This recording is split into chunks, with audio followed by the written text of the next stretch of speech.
Mga kaibigan, maligayang pagdating sa aking bagong explanation video.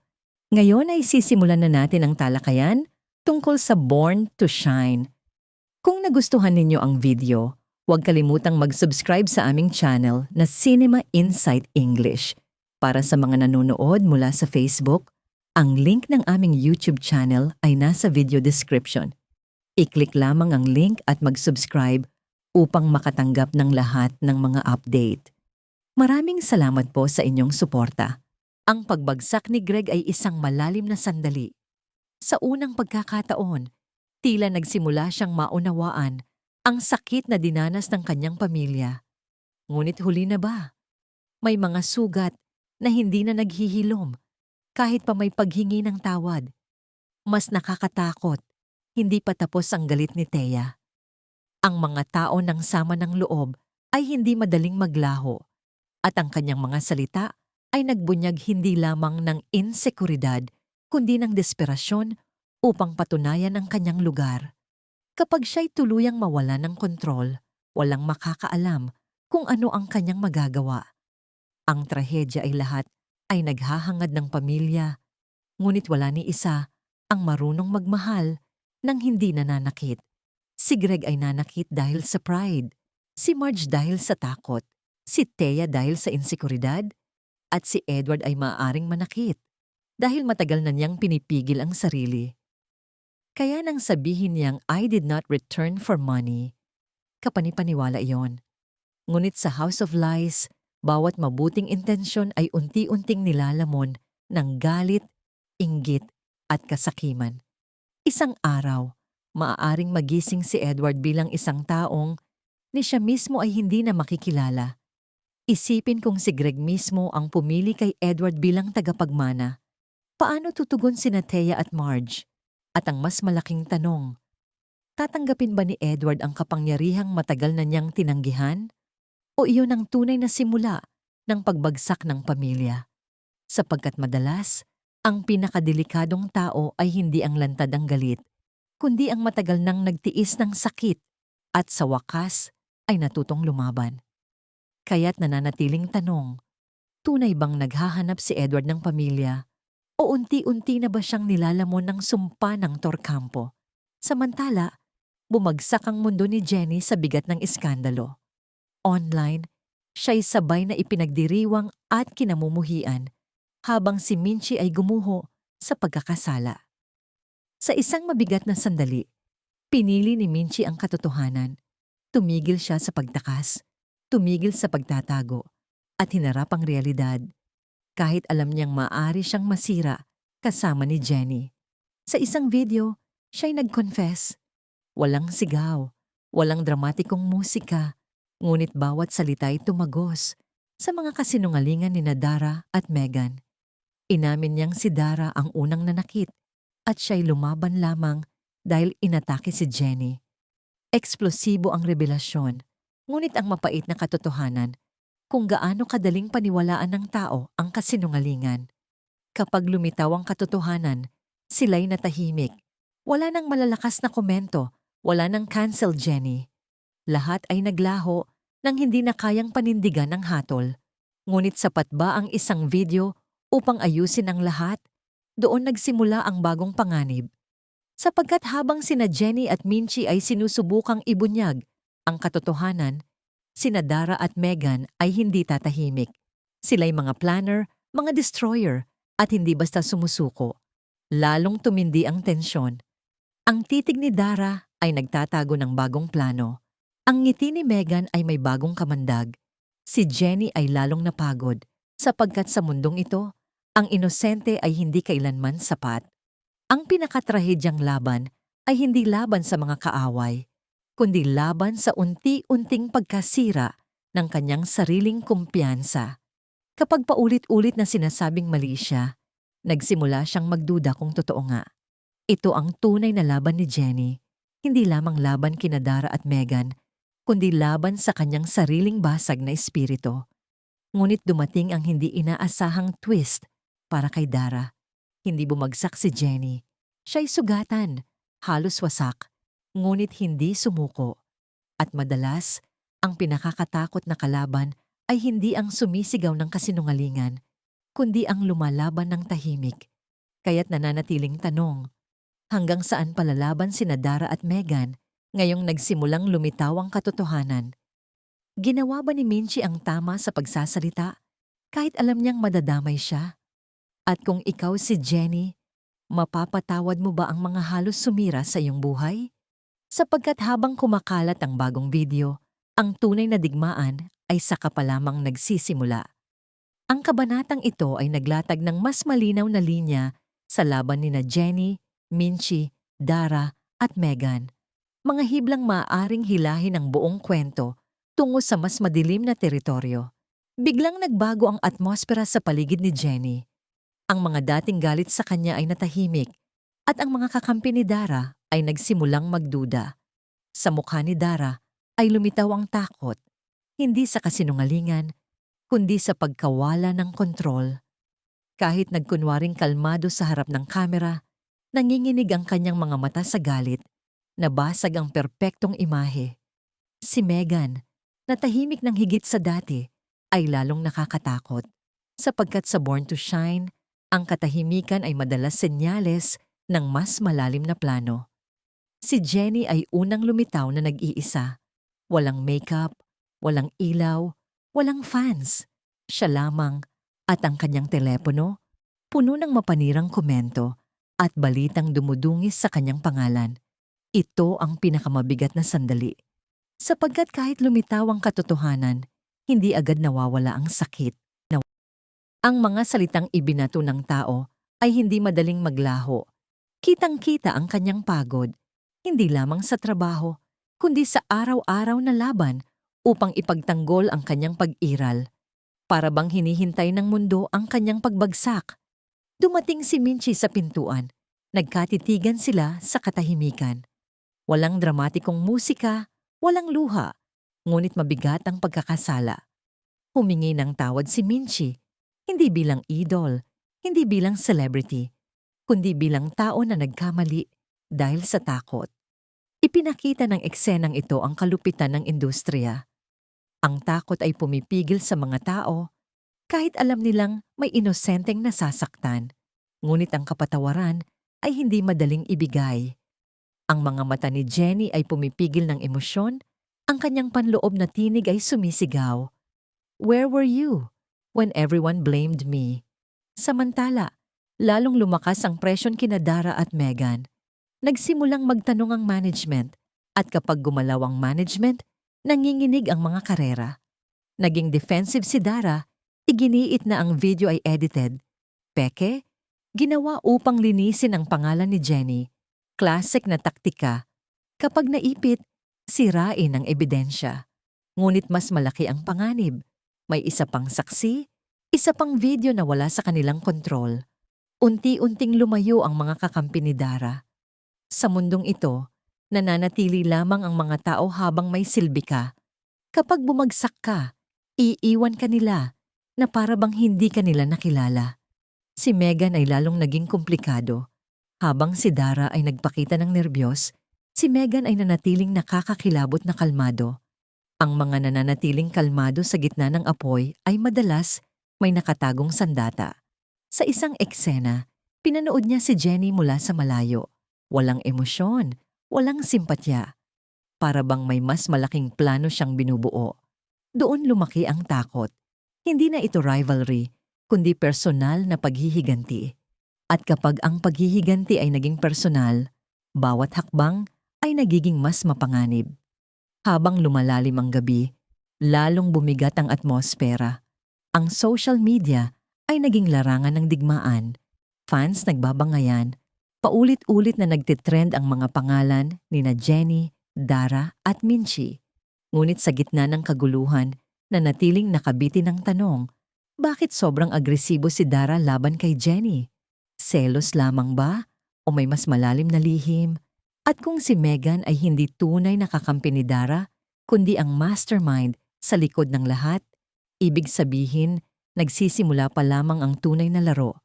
Maaari mong tuklasin pa ang pag-iisa ni Jenny, ang pag-amin ni Minchi, ang pagguho ni Dara, o ang nakabaong plano ni Megan upang makita kung paanong ang kabanatang ito ay naghahanda ng mas madilim na pagsabog sa Born to Shine. Ang kabanatang ito ay naglatag ng pinakamabigat na tensyon sa Born to Shine. Ang pakikibaka ni Jenny, ang pag-amin ni Minchie, at ang madilim na mga plano ni Dara at Megan. Nagbago ang atmosfera sa paligid ni Jenny. Ang mga dating galit sa kanya ay natahimik at ang mga kakampi ni Dara ay nagsimulang magduda. Sa mukha ni Dara ay lumitaw ang takot, hindi sa kasinungalingan, kundi sa pagkawala ng kontrol. Kahit nagkunwaring kalmado sa harap ng kamera, nanginginig ang kanyang mga mata, nabasag ang perpektong imahe. Si Megan, kakaibang tahimik, ay lalong nakakatakot. Sapagkat sa mundong ito, ang katahimikan ay madalas senyales ng mas malalim na plano. Si Jenny ay lumitaw na nag-iisa, walang makeup, walang ilaw, walang fans, siya lamang at ang kanyang telepono, puno ng mapanirang komento. Ito ang pinakamabigat na sandali, sapagkat kahit lumitaw ang katotohanan, hindi agad nawawala ang sakit. Ang kanyang pagod ay hindi lamang mula sa trabaho, kundi mula sa araw-araw na laban upang ipagtanggol ang kanyang pag-iral. Para bang hinihintay ng mundo ang kanyang pagbagsak. Dumating si Minchie sa pintuan. Nagkatitigan sila sa katahimikan. Walang musika, walang luha, ngunit mabigat ang pagkakasala. Humingi ng tawad si Minchie, hindi bilang idol, kundi bilang tao na nagkamali dahil sa takot. Ngunit ang kapatawaran ay hindi madaling ibigay. Ang mga mata ni Jenny ay pumipigil ng emosyon. Ang kanyang panloob na tinig ay sumisigaw. Where were you when everyone blamed me? Samantala, lalong lumakas ang presyon kina Dara at Megan. Nagsimulang magtanong ang management. Naging defensive si Dara, iginiit na ang video ay edited, peke, ginawa upang linisin ang pangalan ni Jenny. Ngunit mas malaki ang panganib. May isa pang saksi, isa pang video na wala sa kanilang kontrol. Unti-unting lumayo ang mga kakampi ni Dara. Sa mundong ito, nananatili lamang ang mga tao habang may silbi ka. Kapag bumagsak ka, iiwan ka nila na para bang hindi ka nila nakilala. Si Megan ay lalong naging komplikado. Habang si Dara ay nagpakita ng nerbiyos, si Megan ay nanatiling nakakakilabot na kalmado. Ang mga nananatiling kalmado sa gitna ng apoy ay madalas may nakatagong sandata. Sa isang eksena, pinanood niya si Jenny mula sa malayo. Walang emosyon, walang simpatya. Para bang may mas malaking plano siyang binubuo. Doon lumaki ang takot. Hindi na ito rivalry, kundi personal na paghihiganti. Habang lumalalim ang gabi, lalong bumigat ang atmosfera. Ang social media ay naging larangan ng digmaan. Fans nagbabangayan. Paulit-ulit na nagtitrend ang mga pangalan ni Jenny, Dara at Minchie.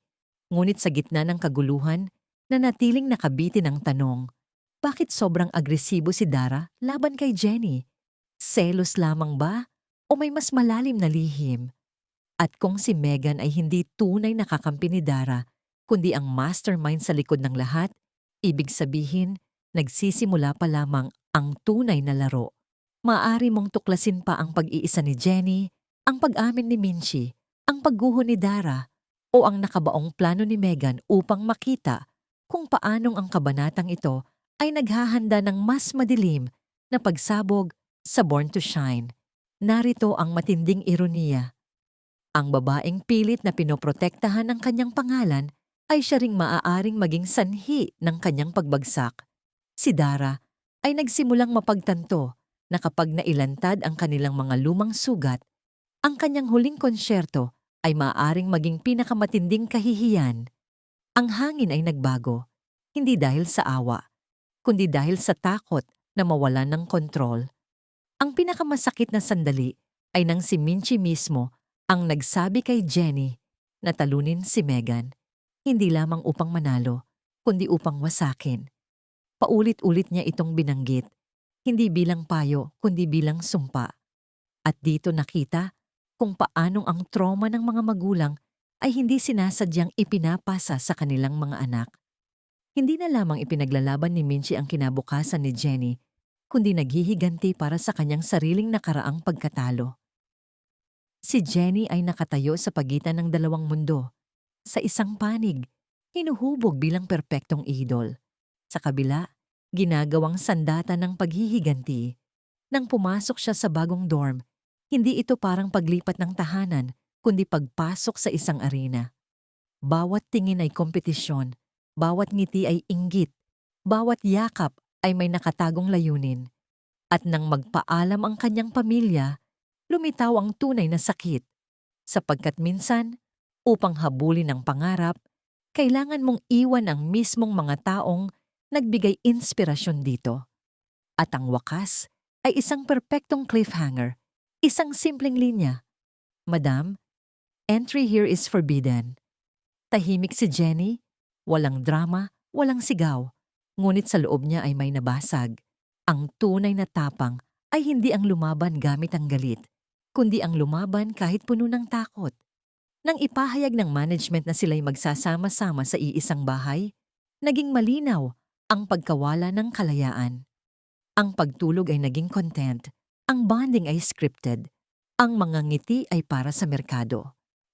Kahit may ngiti, malinaw na unti-unti silang nilalamon ng sistema. Sanay na si Megan.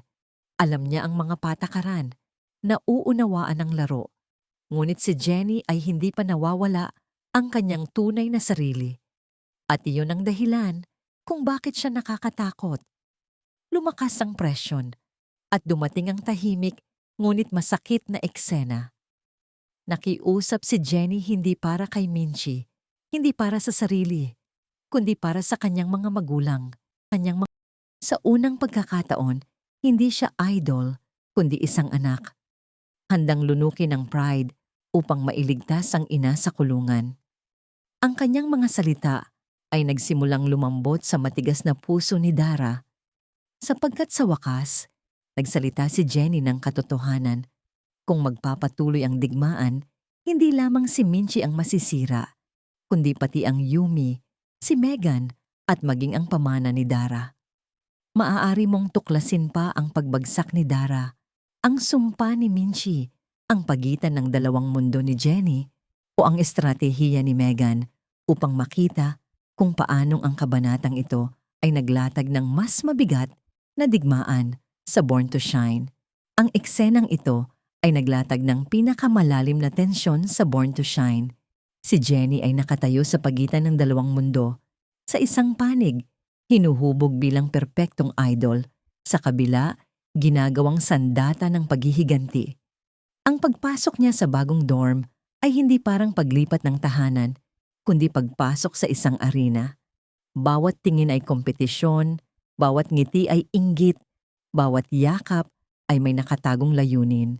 At nang magpaalam ang kanyang pamilya, lumitaw ang tunay na sakit. Minsan, upang habulin ang pangarap, kailangan mong iwan ang mismong mga taong nagbigay inspirasyon dito. Ang cliffhanger ay isang simpleng linya. Madam, entry here is forbidden. Walang sigaw, walang drama, ngunit ang tensyon ay parang salamin na handa ng mabasag. Ito ang simula ng tunay na kompetisyon, unang paghahambing ng palakpak, komento, trending videos. Hanggang sa isang araw, mapagtanto mo na ang kaibigang pinagkakatiwalaan mo ay siya ring kinamumuhian mo. Ang relasyon ni Nathan at Jenny ay lalong komplikado habang lumalalim ang kanilang koneksyon. Si Nathan lamang ang nagbibigay ng kapayapaan kay Jenny sa gitna ng presyon. Ngunit madalas, ang taong nagpapakalma sa iyo ay siya ring nagdadala ng bagyo sa iyong buhay. Ang kanilang chemistry ay may kakaibang lungkot, walang eksaherasyon, walang pagpapanggap, kundi dalawang sugatang kaluluwa na nagkakaunawaan. At sa drama, alam natin, kapag may isang taong nagiging kanlungan, senyales iyon ng paparating na unos. Sa hating gabi sa dorm, nakatitig si Jenny sa kisame. Walang dialogue, puro katahimikan. Ngunit ang katahimikan ay nagsiwalat ng lahat. Kahit napapalibutan siya ng tao, malalim ang kanyang pag-iisa. At dito, lumitaw ang tanong. Sulit ba ang kasikatan kung kapalit nito ay kapayapaan. Samantala, si Minchi ay naghahanda para sa mga posibleng demanda. Si Dara ay pilit pinoprotektahan ang kanyang reputasyon. Si Megan ay lalong nababalisa sa presensya ni Jenny at si Nathan ay dahan-dahang lumalapit sa puso ni Jenny. Lahat ay umiikot sa isang paparating na pagsabog at walang nakakaalam kung sino ang unang tatamaan. Kaya't lalong tumitindi ang mga tanong, tunay bang selos si Megan? O ginagamit lamang siya ng management upang lumikha ng mas malaking iskandalo? Mananatili ba si Nathan bilang kanlungan ni Jenny? O siya rin ang magiging sanhi ng kanyang pagbagsak? At kung ikaw si Jenny, ipaglalaban mo pa ba ang pangarap kahit kapalit nito ang pamilya? Sa lahat ng presyon, isang katotohanan ng malinaw. Bawat isa sa atin ay nangangailangan ng taong magiging ligtas na kanlungan. Sapagkat sa mundo ng Born to Shine, ang tunay na digmaan ay hindi pa man nagsisimula. Maraming salamat sa panonood ng buong video. Para mapanood ang susunod na episode explanation, huwag kalimutang mag-subscribe Cinema Insight English Channel.